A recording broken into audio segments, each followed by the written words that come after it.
there, greetings and welcome back to another review. So on a bit of a John Woo run here, on a bit of a John Woo vibe going on, going to be having a look at Heroes Shed No Tears today, released by 88 Films that I've got here on Blu-ray. Keeping with that John Woo vein in these, like with his movies. I will get round to his other movie, like his bigger, more accomplished works. Like I say, so don't worry about that. I will be getting around to Hard Boiled, Better Tomorrow, Bullet in the Head, The Killer. I will be getting around to all of them, but I'm trying to like review some of John Woo's earlier works, and then we'll get into sort of his more accomplished stuff. But I thought we'd take a look at some of, like I say, his earlier works. Today we're looking at, as I mentioned, Heroes Shed No Tears, made back in 1986, I believe. And this film is a real odd commodity, this one. This film is it's a bizarre movie. It's one of them movies that it hasn't got a good reputation, this movie. Not a lot of people are fans of this movie. I think John Woo himself has sort of even disowned this movie or even never seen it. And that it's not that it's not bad. It's one of these movies where it just is. You know, it just exists, and it's just Heroes Shed No Tears, and it's just there. You can't say it's a bad movie, but it just, like I say, it just exists. And this was a film that, although it came out after Better Tomorrow, is actually, obviously, like I mentioned, made before. And I think it was made for Golden Heart. I think it was actually made in 1984 and released in 1986 or something like that.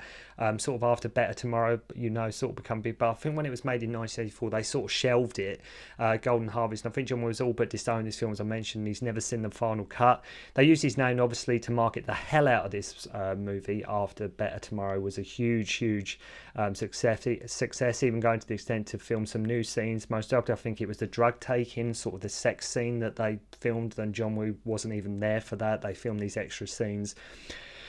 There's just so much that throws away in this movie. The plot is almost non-existent. The opening is like the quickest setup in history. Characters that appear and offer nothing to the film as a whole. But despite all that and all its faults, you can't say this. To say it's a bad movie, I think is quite harsh on it. I think that's unfair to call it a bad movie. I think although Woo dislikes what this film is, I think he did at one stage so that this film was his first. I think he did say this was sort of his first real movie. I think that's the best praise he's ever given it over the years. In a sense, what he was hoping to do in the future, I think. At the time, Woo just wanted to finish his contract with Golden Harvest, so he took this film that seemed simple, that he could do easy and do quick. And it's ironic to know that John Woo was actually quite successful at directing comedies, but of course that isn't where his heart was. It was originally called, I think, Sunset Warrior or Sunset Warriors or something like that. I think that was the original title, a simple script that John Woo tried to make more emotional. The film stars Eddy Ko. He's a very underrated actor from Hong Kong cinema. I always remember being Eddy Ko. I always remember most fondly being in Yuen Woo-ping's Miracle Fighters. That's what, when I think of Eddy Ko, I always think that was, he was the guy in Miracle Fighters. And we get Lam Ching-ying here as well. The budget, of course, was low. Very low, shot in Thailand, and you really do feel the heat in this movie. If you do watch this film, you really do feel it looks hot. It really does look hot in this movie. I would say characters are sweating and everything. I think there was Japanese, Hong Kong, Korean, and even French people involved with this production. So I'm sure that made it somewhat a bit of a troubled production behind the scenes. I'm sure that was not the most easiest of things to do when you got sort of language barriers going on. Even live ammunition and guns were used to speed up the process of making the film. And would you believe it? And I think Eddy Ko, even nursing a cut on his chest, where a bullet grazed him or something. So they was using like real ammunition. I think in the vast majority of the scenes. I think when there wasn't, it was just taking too long to sort of redo the scene.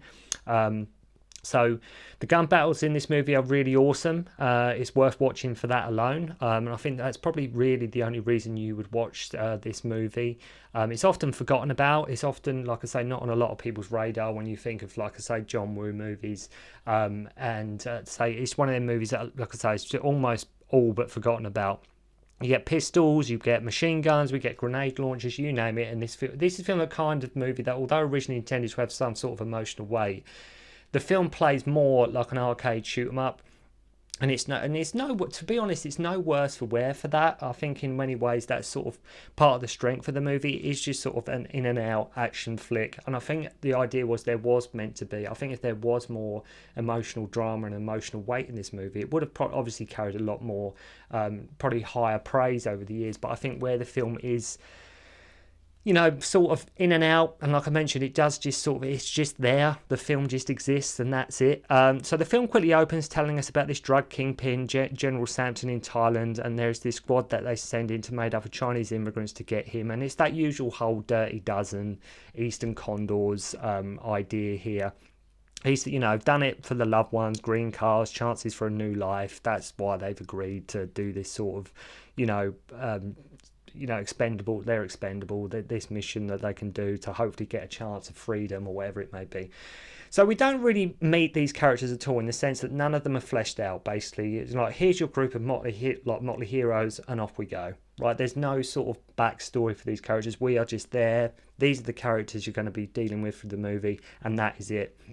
So the film action kicks off right away with them storming like this. His drug packing operations have machine guns, like I mentioned, flamethrowers, trip mines, you name it. Every kind of form of arsenal and weaponry is used in this movie. So they escape with the general. Eddy, our lead here, plays Chau-sang is his name, and the general's goons hold his son and his sister-in-law hostage in this hut they're in. That I sort of never understood. So what, they are just like a short drive away from where this sort of general, this drug kingpin lives, his son and his sister-in-law, they're just there. While they're just a short drive from this drug kingpin's operation, Chan and his son are able to communicate whilst moving their eyelids for some reason as well, and his son bites one of them and Chan blows the other one away. So the whole mission is to get to the border. It's not explained where they got the weapons from, the character's backstory, their escape route, or anything like that. Some of the scenes just seem completely thrown in. They seem like they've just been chucked in just because, just because you can. Nothing's sort of fleshed out, it does affect the tone and the pacing of the movie. Like when two of our crew are betting on a steak, one of them cooked, but turns out to be like a human arse. For no other reason, it's just a scene. It doesn't go anywhere, it doesn't advance anything, but it just breaks up the monotony of just having non-stop action throughout the movie. I mean, there are efforts for emotional weight here, like the moment his son sees all his wounds on his father's back, and the kid in this is great. I think he does a fantastic job. So after eating and having a break, the general's men are catching up with them. So then this random car, this is where the film just throws in people for no reason, and there's no payoff to some people and some of the plot things that happen in this movie. There's just no rhyme or reason. So this random, full of French people crashes through this checkpoint that Lam Ching-ying's colonel is monitoring. One of them gets decapitated and one gets the head blown off. With these people here, they, like I mentioned, they serve no purpose whatsoever in terms of the story and the narrative. Chan doesn't want to intervene, but his son gives him a look, let's help them out. Let's save these people. And Lam Ching-ying in this movie is evil. He is completely and utterly evil. That he doesn't want to help them at first. So, his son gives him this look because he's got this power over him, and he's like, look, we've got to help him. He shoots Lam Ching-ying right in the eye and helps this woman escape. And this French woman, whoever she is, may as well have not been in the movie. Right? I'm sure they might have had plans with her originally, but I don't know, because of budget constraints or God knows what. Dialogue, scripture, she adds nothing. I'll be getting into what happens as the review goes on, but there's no reason for this woman to be in the movie. So she doesn't say anything, she doesn't do anything, and she just adds nothing, and she does die eventually. Half the time you forget she's even there. You forget what was even the point of this, having these people there. Like I say, I'm sure initially maybe they had plans of what they had something to do with it, but again, it just doesn't pay off. It just doesn't go anywhere. So Lam goes to his local tribe and wants to get the Chinaman. Says, if you don't help me, I'll wipe out all your tribe, basically. So he's trying to get the locals to help him in apprehending Eddy Ko's character. So they're all in this Jeep, and believe you me, I don't know how many people they can get in this thing. There's about 7 or 8 of them in this Jeep, and it's how they're all managing to fit in this thing, I have no idea. It runs out of petrol, then they get ambushed by this tribe via a lake with their spears. And like I mentioned, one thing you can say about this movie is that you're never ever far away or short from the next action scene or the next big set piece. And you do get a lot of them in this. The film is not short on action by any means. It's just unfortunate that there's not really much context, really. Like, they're just trying to get this general to the border and they're being pursued. That is really all that is going on with this movie. So they managed to survive, and Chan's son has wandered off, which he does a few times in this movie. I mean, like I said, the kid in this, puts in a really good performance, but for some reason his character just keeps on wandering off. I have no idea why. He's in like some fields where Lam and his men are setting fire to the grass around him, and although Lam doesn't say much in this movie, he plays the villain really well. I think Lam Ching-ying is quite an intimidating villain. It's just a shame it's almost like a wasted performance and it's not fleshed out any more than what it was. So the son sort of buries himself, bearing in mind, like I say, he is buried, right? He's buried because it's like the field is whatever around him is on fire. He sort of buries himself, and Chan, for some reason, knows exactly where he is. Fishes him out. I don't know how he knew he was there. Also, I'm not sure why Lam and his men couldn't have helped the tribe with the ambush when they're obviously not far from where Chan and his men. You know,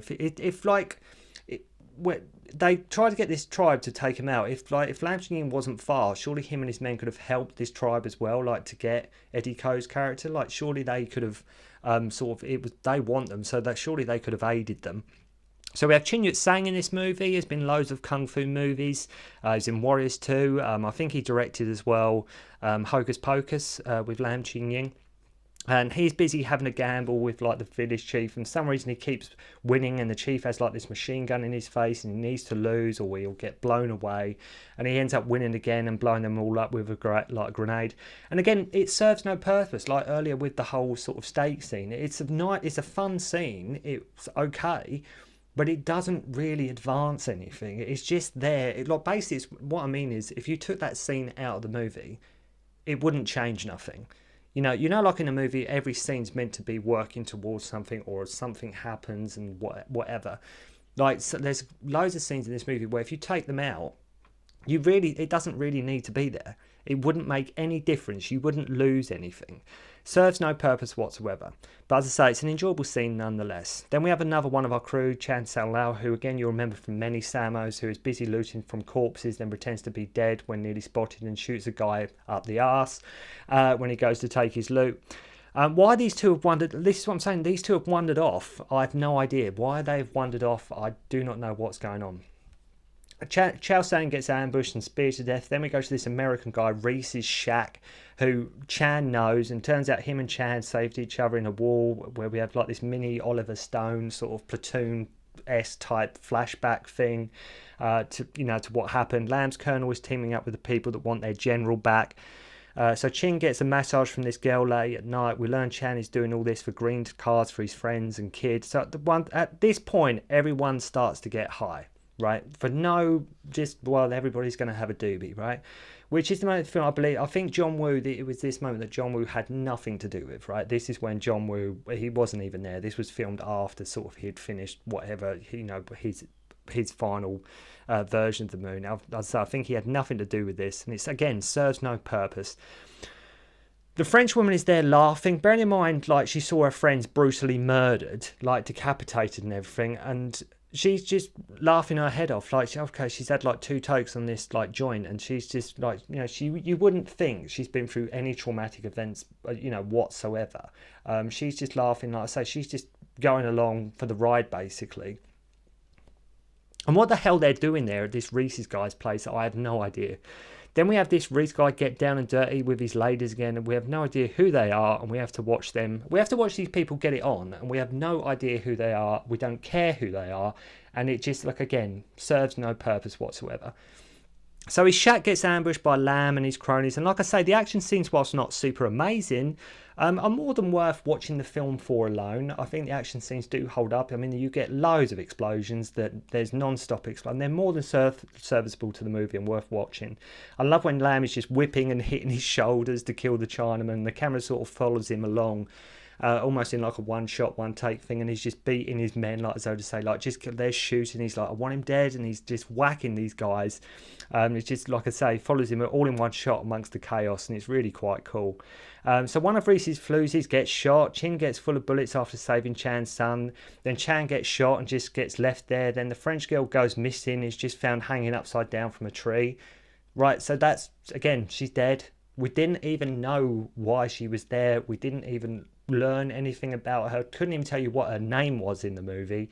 But they find her dead, upside down from a tree. I mean, talk about a throwaway character. Do you know what I mean? Talk about a complete waste of time. Chan gets sort of just sort of hung up, and Lam does something to his eyes. I think it's so he can't blink or something, and makes him face the sun as he's sort of like strung up. So then Reese is like, I'm going to rescue Chan. Right, so they left Chan there thinking he's dead, right? They go out and he's like, actually, second thoughts, I'm going to rescue Chan. And if you're going to rescue him anyway, why did you just leave him there 5 minutes ago? Like, why did you leave? If you wanted to help the guy, why did you just leave anyway? And he's like, I just don't get it, and he's like, blow up the drug lord if anything happens to me. Don't you need him alive to actually complete your mission? He's like, blow up the drug lord if anything happens. But I think the whole idea of them going in there was to get the drug lord out alive. I thought that was part of their mission.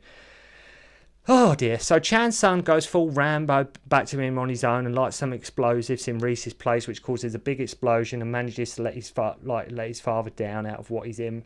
And out of nowhere, Lam's men are like, we don't want to fight anymore, we want to give up. So they've sort of turned their back on Lam's character. For some reason, they've just had enough. The kid Chan and Reese escape down a river, and two of Reese's harlots are tied up and captured. He then proceeds to light explosives that are on his chest and run towards them and blows them all up. Didn't even consider like a rescue mission or if they actually were okay with just committing suicide. No, Reese just runs into like these two girls that he knows or is chummy with, and just with explosives on him and just blows all of them up for just no reason. I say, didn't even ask if they were okay, didn't attempt a rescue mission, just runs towards them strapped with explosives. So they go to blow up the drug lord, but it doesn't kill him. Lam shoots the boy's like auntie and gets taken by Lam. Real tough, rough fight scene between Eddy and Lam at the end, and it's quite a cool fight scene, to be fair. They're really doing their own stunts and stuff. Of course, them doing their own falls and kicks and punches, and it's a proper gritty type of fight scene. It reminds me sort of a bit like. In a way, sort of takes you sort of to the Douglas Scott Tom Cruise fight, the end of Mission Impossible 2. It's got that sort of mano a mano type feel about it.